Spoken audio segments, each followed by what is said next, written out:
यह एक ऐसा उपकरण है जिसकी सहायता से 10 की घात 7 वोल्ट अर्थात 10 लाख वोल्ट या इससे भी उच्च विभवांतर उत्पन्न किया जा सकता है। ठीक है, यह थी इसकी परिभाषा। तो यह एक ऐसा उपकरण होता है जिसकी सहायता से 10 लाख वोल्ट विभवांतर प्राप्त किया जा सकता है। तो अब बात करते हैं इसके सिद्धांत पर। वान डी ग्राफ जनित्र निम्न सिद्धांतों पर कार्य करता है। यह वान डी ग्राफ जनित्र निम्न सिद्धांतों पर आधारित है। पहला, किसी चालक के नुकीले सिरे पर आवेश का पृष्ठ घनत्व सर्वाधिक होता है। जब वायु उसके संपर्क में आती है तो वह भी आवेशित हो जाती है और नुकीले सिरे से प्रतिकर्षित होकर दूर हटती है। अब यह दूर इसलिए हटती है क्योंकि वायु में उपस्थित जो उत्पन्न आवेश होगा और जो नुकीले सिरे में आवेश है वह दोनों सजाती है, इस कारण दोनों प्रतिकर्षित होते हैं और इस प्रकार की वायु को विद्युत पवन कहते हैं। अब दूसरा, किसी खोखले गोले को दिया गया संपूर्ण आवेश उसके बाह्य पृष्ठ पर समान रूप से वितरित हो जाता है।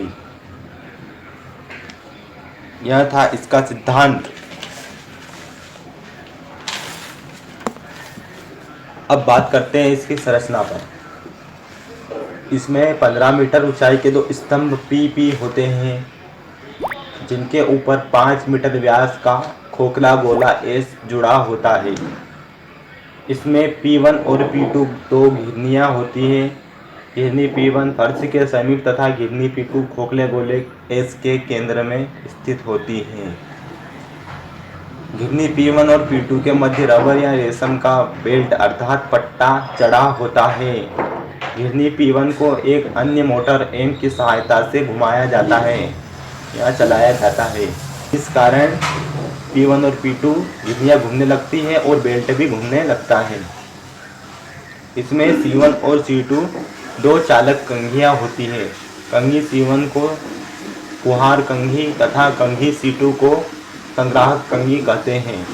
कंघी C1 को घिरनी P1 के समीप रखा जाता है तथा इसका संबंध एक उच्च तनाव वाली बैटरी B के धन सिरे से किया जाता है। वहीं कंघी C2 को घिरनी P2 के समीप रखा जाता है तथा इसका संबंध खोखले गोले S से होता है। आवेश के झरण को रोकने के लिए संपूर्ण उपकरण को एक लोहे की टंकी T से ढक दिया जाता है तथा T को पृथ्वीकृत कर दिया जाता है, अर्थात जो टंकी है उसे पृथ्वीकृत कर दिया जाता है। ये थी इसकी संरचना। अब बात करते हैं इसकी कार्यविधि पर। तो इसकी कार्यविधि, इसमें सबसे पहले मोटर एम को चलाया जाता है जिससे घिरनी P1 और P2 तथा बेल्ट घूमने लगते हैं।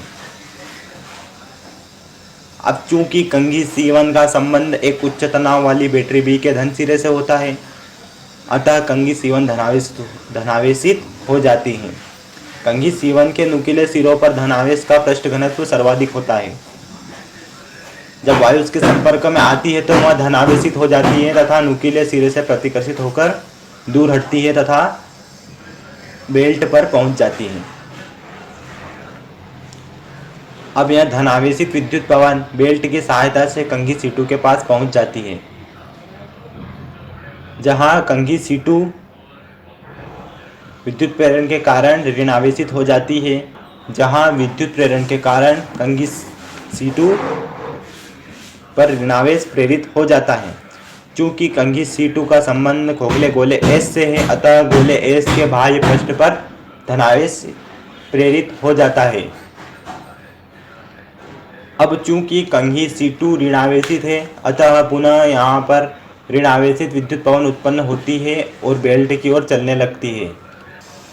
यह ऋणावेशित विद्युत पवन बेल्ट पर उपस्थित धनावेश के प्रभाव को समाप्त कर देती है अतः बेल्ट पुनः अनावेशित हो जाती है। यह अनावेशित बेल्ट का भाग पुनः घूमकर कंघी C1 के पास पहुंचता है तथा पुनः धनावेशित होकर कंघी C2 के पास पहुंचता है।